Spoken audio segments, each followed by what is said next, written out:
আমি জানি যে কোনো মুহূর্তে হয়তো আল্লাহ তাআলা আমাকে ডেকে নিতে পারেন।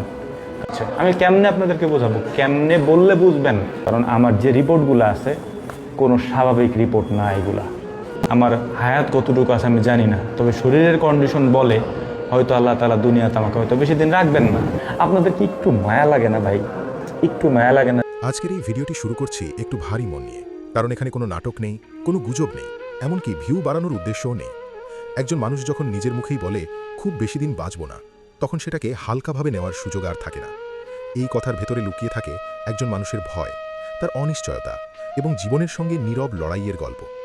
বাংলাদেশের লাখো মানুষের পরিচিত একটি নাম বিসমিল্লাহ এগ্রো, আর এই নামের পেছনে আছেন সফল খামারি, উদ্যোক্তা ও কন্টেন্ট ক্রিয়েটর সাইফুল ইসলাম। সাম্প্রতিক সময়ে তার একটি বক্তব্য সোশ্যাল মিডিয়ায় ব্যাপকভাবে ছড়িয়ে পড়ে, যেখানে তিনি নিজের শারীরিক অবস্থা নিয়ে খুব বাস্তব ও কষ্টের কথা বলেন। এই ভিডিওতে আমরা চেষ্টা করেছি সেই বক্তব্যের প্রকৃত প্রেক্ষাপট তুলে ধরতে।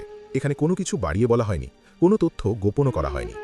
সাইফুল ইসলাম বর্তমানে একটি জটিল শারীরিক সমস্যার মধ্য দিয়ে যাচ্ছেন, যেটি তার স্বাভাবিক জীবনযাপন, কাজ করার ক্ষমতা এবং মানসিক শক্তির ওপর প্রচণ্ড চাপ তৈরি করেছে। তবে একটি বিষয় এখানে পরিষ্কার করা জরুরি, তিনি জীবনের আশা ছেড়ে দেননি। তিনি এখনও লড়াই করছেন, তিনি এখনও চিকিৎসার মধ্যেই আছেন। তার বলা কথাগুলো অনেকে ভুলভাবে ব্যাখ্যা করেছেন, অনেকে আবার অতিরঞ্জিত করে ছড়িয়ে দিয়েছেন, কিন্তু বাস্তবতা হলো এটা ছিল একজন মানুষের ভেতরের ভয় আর কষ্টের প্রকাশ, কোনো মৃত্যু ঘোষণা নয়। এই জায়গাটায় আমাদের সবার দায়িত্ব আসে। আমরা যেন গুজবে কান না দিই, ভুল তথ্য ছড়িয়ে না দিই এবং একজন মানুষের অসুস্থতাকে কন্টেন্ট বানিয়ে আনন্দ না করি। ভিডিওর থাম্বনেল নিয়ে অনেকে প্রশ্ন তুলতে পারেন, তাই স্পষ্ট করে বলছি, থাম্বনেলটি শুধুমাত্র দর্শকের দৃষ্টি আকর্ষণের জন্য। ভিডিওর ভেতরে উপস্থাপিত সব তথ্যই যাচাইকৃত ও সত্য।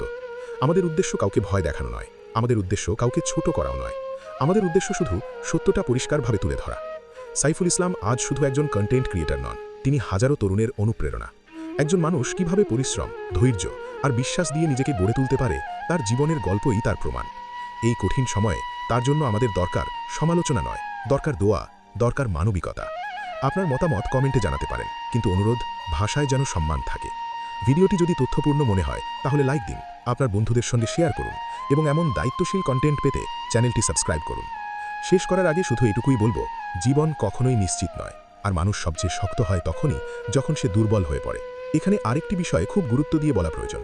সাইফুল ইসলাম নিজেই সবাইকে বিশেষভাবে অনুরোধ করেছেন এই সময় যেন কেউ তার বাড়িতে ভিজিট করার চেষ্টা না করেন, কারণ এখন তার সবচেয়ে বেশি প্রয়োজন মানসিক শান্তি আর শারীরিক বিশ্রাম।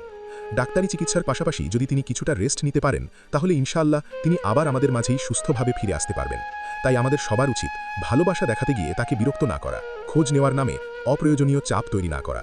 চলুন আমরা সবাই চেষ্টা করি এই কঠিন সময়ে তাকে প্রয়োজনীয় রেস্ট দেওয়ার, তাকে সময় দেওয়ার এবং দূর থেকেই তার জন্য দোয়া করার, কারণ কখনো কখনো সবচেয়ে বড় সাপোর্টটা হয় চুপ করে পাশে থাকা।